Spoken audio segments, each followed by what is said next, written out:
بدقسمتی ہمیشہ یہی ہے، میں مجرم بھی ہوں، اللہ پاک شاید مجھے گناہوں کی سزا بھی دیتا ہے، وہ یہ ہے کہ میں جس بھی جلسے میں جاتا ہوں کہتے آخری تقریر آپ کی ہوگی۔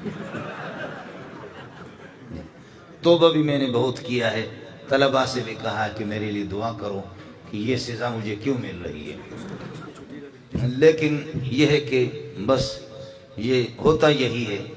اب آپ حضرات یہ بتائیں کہ اس کا حل آپ اگر نکالیں گے کوئی خدا کا بندہ تو میں اس کے لیے مستقل دعا بھی کروں گا۔ یہ میرے ساتھ یہ ظلم اور زیادتی آج کے اس جلسے میں نہیں ہے، روزانہ ہے، تو میں ادھر ادھر جاتا رہتا ہوں تو ہر جگہ یہی یہ کہتے ہیں کہ آپ جو ہے نا آخر میں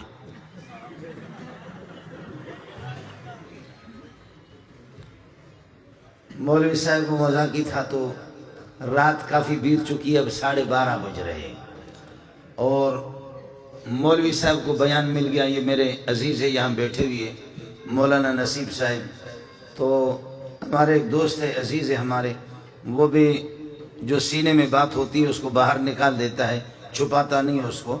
تو مولوی صاحب کو جب 1:30 بجے اور 2 بجے خطیبوں نے اپنی تقریریں کی، آخر میں مولوی صاحب کو بیان دیا کہ آپ کا بیان ہے، تو اب لوگ اس طریقے پر جھوم رہے ہیں اور سوئے ہوئے، تو ایک آدمی نے اس قسم کا بم چھوڑا کہ خدا کی پناہ، یہ حضرت چونکہ موجود ہے آپ اسے پتہ بھی کریں، تو ایک آدمی نے وہ زبردست قسم کا بارود جب اس نے چھوڑا، بارود چھوڑنے پہ مولوی صاحب نے شروع کیا تھا نحمدہ و نصلی علی رسولہ الکریم، سامنے سے جواب آ گیا ڈر۔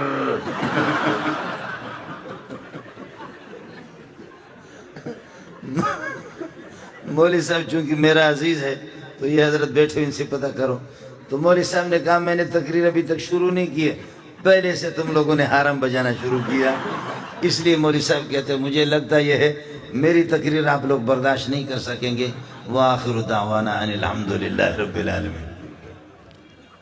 مذاق کر رہا ہوں آپ سے مجھے۔ مولوی صاحب نے کہا خدا کی بنا بھائی مجھ سے تقریر نہ کرواؤ ورنہ حالات پاکستان کے خراب ہو جائیں گے، اور اس طریقے پر جو ہے نا پولیس والے غریب کس کو پکڑیں گے جب اس قسم کا سلسلہ شروع ہو جائے گا۔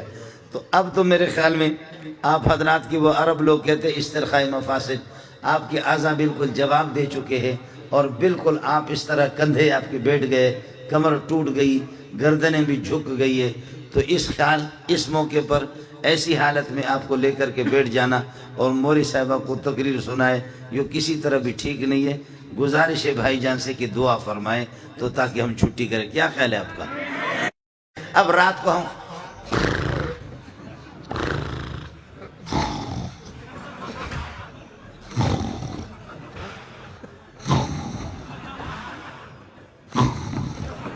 خدا کی قسم، اور وہ ایک موٹا سا، اس موٹے کو چارپائی، سندھ میں جو کوئی مہمان آتا ہے تو چارپائی بھی اس کو سلاتے، چارپائی بھی اس کو باہر سلایا گرمی کی وجہ سے۔ اب جب اس نے حرم بجانا شروع کیا تو ایک چھوٹا سا کتا جس کو ٹیپو کہتے ہیں نا، ٹیپو ٹیپو ٹیپو، کتا آ کر کے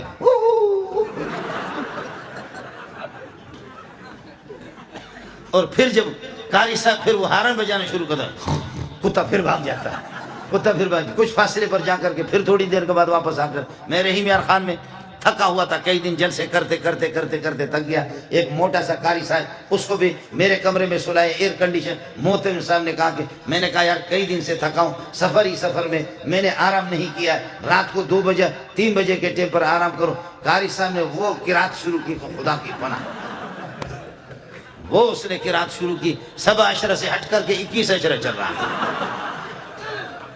وہ 7 اشرہ بھی نہیں تھا، 21 اشرہ تھا۔ میں وہاں سے اٹھا جا کر کے محترم کے دروازے کو میں نے کھٹکھٹایا، محترم غریب باہر نکلا، قمیص اس کی نہیں تھی، بنین پہنے ہوئے تھے، کہنے لگے کیا قیامت آ گئی؟ میں نے کہا یہ قیامت تو میں نہیں جانتا، یہ قیامت سے کم نہیں ہے۔ تم جاؤ کمرے کے اندر اس کو دیکھو۔ محتمی بڑا ہوشیار تھا، اس نے اپنے موبائل چالو کر کے لے جا کر کے اس کے قریب رکھا۔ میرے لیے وہاں سے اس غریب نے کوئی چارپائی مارپائی کہیں سے نکالا، ایئر کنڈیشن والا کمرہ مجھے نصیب نہیں ہوا، اس نے باہر کوئی چارپائی نکالی، وہاں پر کوئی مچھردانی لگائی اور کوئی پنکھا لگایا، ادھر پھر یہ کہ میں سو گیا۔ اس نے ٹیپ کر دیا اور ٹیپ کر کے صبح کو قاری صاحب کو میں نے کہا قاری صاحب نے بھی، اس نے بھی 2 شادیاں کی ہوئی تھی، میں نے کہا قاری صاحب خدا کی قسم تمہاری بیویاں اگر نماز بھی نہ پڑھے تب بھی جنت میں جائیں گی۔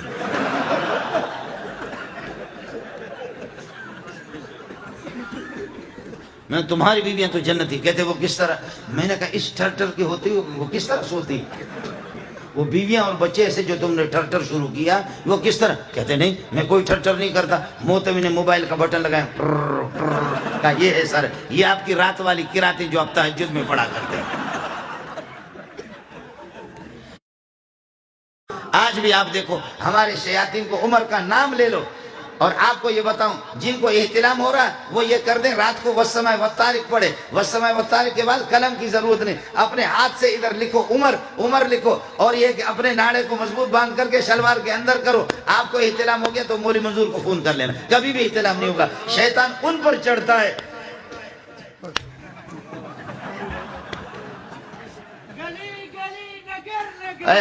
تو چھڑو ہو گیا،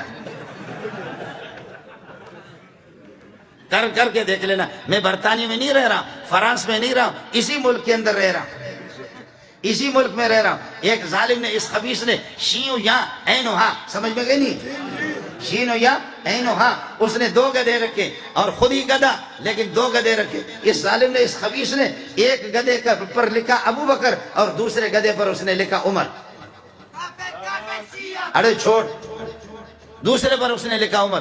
اچانک ایک دن یہ کہ ان کو کھول رہا تھا تو وہ ایک گدھے نے کس کر کے اس کے منہ پہ لات مارا اور اس میں وہ مر گیا، مردار ہو گیا۔ لیکن ہمارے اخبار والے ہوتے تو لکھتے کہ شہید ہو گیا، اس لیے کہ یہ بھی تو گدھا ہے نا، یہ کہتے شہید ہو گیا۔ تو اس کو گدھے نے منہ پہ جب مارا، امام ابو حنیفہ کو بتایا گیا، امام ابو حنیفہ رحمۃ اللہ علیہ کو بتایا گیا آپ کا ہمسایہ شین و یا عین و ہا، کس کو سمجھ میں آ گیا؟ شین و یا عین و ہا، جس نے 2 گدھے پال کر کے رکھا اور اس طرح صحابہ کی گستاخی کر کے ان پر ایک پر لکھا تھا عمر اور ایک پر ابو بکر لکھا۔ ایک گدھے نے رات کو اس کے منہ پہ ایسے اخلاص سے لات مارا ہے کہ وہ وہیں پر مردار ہو گیا، فوراً جہنم میں پہنچ گیا۔ امام ابو حنیفہ نے فرمایا میرا ایمان ہے، مجھے یقین ہے، جا کر کے پتہ کرو اس گدھے نے اس کو مارا ہوگا جس پر اس نے عمر لکھا ہے۔ جا کر کے پتہ کر کے معلوم کر لو کہ کس گدھے نے مارا ہے، جس پر عمر لکھا ہے اسی نے اس کو یہ کہ مارا ہوگا۔ چنانچہ لوگ گئے، معلوم ہو گیا کہ جی ہاں اسی گدھے نے مارا کہ جس پر اس نے عمر لکھا تھا۔ کاش کہ عمر زندہ ہوتا تو تمہاری کھال اتار دیتا۔ نیند تو نہیں آ رہی؟ فرمایا کہ عمر، اور حدیث میں آتا ہے کہ جس وقت اذان ہوتی ہے تو شیطان یہ کہ بھاگ جاتا ہے، یا پھر وَلَهُ زُرَاتٌ، شیطان ٹیٹ مارتا ہے، تپختہ کے سوائے تیزونا۔ یہ حدیث ہے، یہ بخاری ہے، یہ مسلم ہے، یہ میرے نبی کا ارشاد ہے کہ جب اذان ہوتی ہے اللہ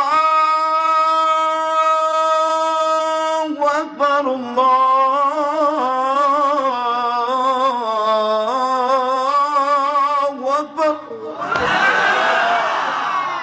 جب یہ اذان ہوگی نا، جی ہاں حدیث رسول ہے۔ آج عمر کو برداشت نہیں کرتے۔ گدھے کے لیے ضروری نہیں ہے کہ اس کے بڑے کان ہوں، گدھے اور بھی ہوتے۔ شیطان کے لیے ضروری نہیں ہے کہ شیطان وہ جنات والا ہو، بلکہ شیطان من الجنت والناس، انسانوں سے بھی شیطان ہوتا ہے، جنات کا بھی شیطان ہوتا ہے۔ آپ کے گلی کوچوں کے اندر بہت سے شیاطین موجود ہیں۔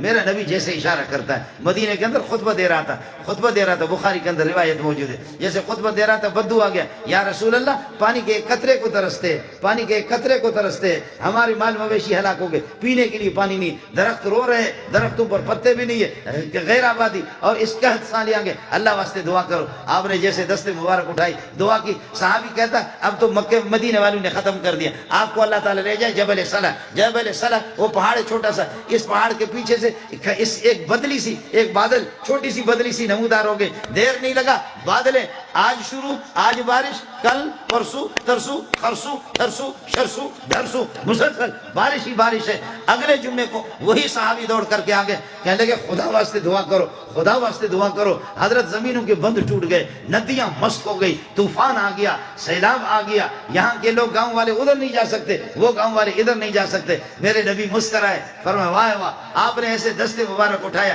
دستے مبارک اٹھا کر کے فرمایا اللہم حوالنا لا علینا، اللہم حوالنا لا علینا، اللہم حوالنا، اللہم امطر حوالنا۔ اے اللہ مدینہ کے دائیں بائیں علی الجبال والآتام والآطام والأودیت، اے اللہ درختوں پر اور ٹیلوں پر دور دور بادلوں کو لے جا۔ کہتے ہیں اللہ کی قسم جب محمد کے دستے مبارک انگلی کا جہاں اشارہ ہوتا تھا بادلیں ادھر دوڑ لگاتے، درختوں کے بھی رخ بدل جاتا ہے سایہ کے۔ فرمایا اللہم حوالنا بادلوں کو، اللہم حوالنا امطر حوالنا۔ ایک دفعہ کراچی میں اجتماع ہو رہا تھا، میں بھی چلا گیا، میں نے بھی کاٹن کے کپڑے مپڑے لگائے، پتہ نہیں ہمارے بھائی جان وہاں تھے یا نہیں تھے، میں نے بھی کپڑے کاٹن ماٹن کے لگا دیے۔ ایسی مست قسم کی بادلیں ہم چوکی کی طرف سے آ رہی تھی۔ کراچی میں کورنگی میں اجتماع، لاکھوں کا اجتماع تھا، ہم لوگ مولوی لوگ تبلیغی لوگ سارے کے سارے ہم لوگ جب بادلیں وہ للکار رہے تھے، جب وہ بادلیں للکار رہی تھی، اب اجتماع کیا ہوگا اگر سیلاب آ گیا، بارش ہوگی تو سارے کے سارے میرے ساتھ میرا ایک دوست ہے، اس کا نام تھا فیصل، ہم اس کی گاڑی میں گئے، اس نے بھی کاٹن پہنے ہوئے تھے، میں نے بھی کاٹن پہنے ہوئے تھے۔ اب وہ سارے کے سارے تبلیغی بزرگ کہہ رہا بھائی دعا کرو، بھائی دعا کرو، اللہم حوالنا لا علینا، اللہم حوالنا، اے اللہ ادھر کراچی میں نہ برساؤ، آج کل اجتماع ہو رہا ہے ادھر نہ برساؤ، اللہ کو مشورے دے رہے تم کسی اور طرف چلے۔ وہ سارے تبلیغی اللہم حوالنا لا علینا، ہم لوگ مولوی لوگ طالب علم بھی اللہم حوالنا لا علینا۔ لیکن میرا وہ جو دوست جس کو عربی نہیں آتی تھی، اسپیشل گاڑی تھی، اس کے کپڑے ایسے قیمتی کاٹن تھے، ایسے خوشبو سالم نے لگایا ہوا تھا، وہ جگہ بھوس والی زمین تھی جہاں پر اجتماع ہو رہا تھا۔ اب سارے تبلیغی، سارے مولوی، سارے طلبہ، سارے صوفی گئے اللہم حوالنا لا علینا، اللہم حوالنا لا علینا، اے اللہ ہمارے دائیں بائیں دور دور بارش برساؤ، ہمارے اوپر نہ برساؤ، ہمیں فی الحال ضرورت نہیں، اجتماع ہو رہا ہے، رعایت کرو، مہربانی کرو ہمارے ساتھ۔ لیکن وہ میرا ساتھی وہ عربی سمجھ نہیں رہا تھا، وہ کہتا اللہم علینا اللہم علینا اللہم علینا اللہم علینا، اللہم یعنی اے اللہ ادھر ہم پر برسا، ہم پر برسا، ہم پر برسا، اللہم علینا اللہم علینا اللہم علینا اللہم۔ بارش وہ شروع ہوگی، اتنے اتنے بڑے بڑے اولے آ گئے، ہم لوگوں نے بسترے چھوڑ کر کے ایسے وہ فیصل جو میرے ساتھ تھا اس کے کپڑے استری مستری سب ادھر گر رہے، جا کر کے گاڑی میں سوار ہو گئے، ہم لوگ بھاگے شاہ فیصل کالونی کی طرف۔ آگے ایک نالا مست تھا، نالا آ رہا تھا، ہم سمجھ رہے تھے کہ پانی اس میں کم ہے، اس نے گاڑی اس میں ڈال دی، ماشاءاللہ انہوں نے بغیر پیٹرول کے ہمیں اٹھایا ہماری گاڑی میں، اس لیے کہ پیٹرول تو مہنگا ہو گیا نا، سمجھے؟ ایسے ہماری گاڑی کو سیلاب نے اٹھا لیا۔ خدا پٹھانوں کو جزائے خیر دے، وہ علاقہ پٹھانوں کا تھا، دوڑ دوڑ کر کے دیکھ رہے تھے کہ مولوی صاحب شہید ہو رہا ہے، سمجھے؟ انہوں نے جا کے ہماری گاڑی کو پکڑ لی، گاڑی کی وہ ریڈیٹر کہتے کیا کہتے جس میں پانی چلا گیا، وہ بھی اللہ کا بھلا کرے بند ہو گیا۔ لیکن پٹھان اتنے ماہر تھے، فوراً کھول ہم وہ نالا بھی تھا، اس میں پاخانے ٹٹیاں لوگوں کے آ رہے تھے، اس میں سیلاب کا پانی آ گیا، ماشاءاللہ مولانا منظور کے کپڑے بھی خوب صاف ہو گئے ایسے، اس لیے کہ نالا پیشاب پاخانہ غول اور پھر یہ کہ ٹٹے وہ سارے کے سارے اللہ کو کپڑوں کے، اس کا بھی سارا کا سارا مسئلہ ہو گیا۔ میں نے کہا بھائی وہاں سے جب ہماری گاڑی انہوں نے ٹھیک کی، اس کے گھر پہ گئے، اب جا کر کے کپڑے بدل رہے، غسل کرے۔ میں نے کہا فیصل بھائی آج تقریباً 15-20 لاکھ کا مجمع، خدا نے ان کی دعا قبول نہیں کی، آپ کی دعا اللہ نے قبول۔ میں نے کہا یہ بڑے بدبخت ہے، کہنے لگے کیوں؟ میں نے کہا اللہ کے بندے سارے کہتے اللہم حوالنا لا علینا، اللہ ہمارے دائیں بائیں برسا، ہمارے اوپر نہ برسا دے، اور تو کہہ رہا تھا علینا علینا علینا علینا، ہم پر ہم پر ہم پر ہم پر۔ میں نے کہا دیکھ آج مجھے پتہ چل گیا تو کتنا بڑا ولی اللہ ہے، اللہ نے تیری بات مانی، باقی مہربانی کرنا، نبوت کا دعویٰ نہیں کرنا، بس نبی بننے کی کوشش نہیں کرنا۔ ہم لوگ تبلیغی لوگ مولوی لوگ سارے کے سارے ناکارہ ہو گئے۔ میرے بھائی سیلابوں کے رخ بھی بدلتے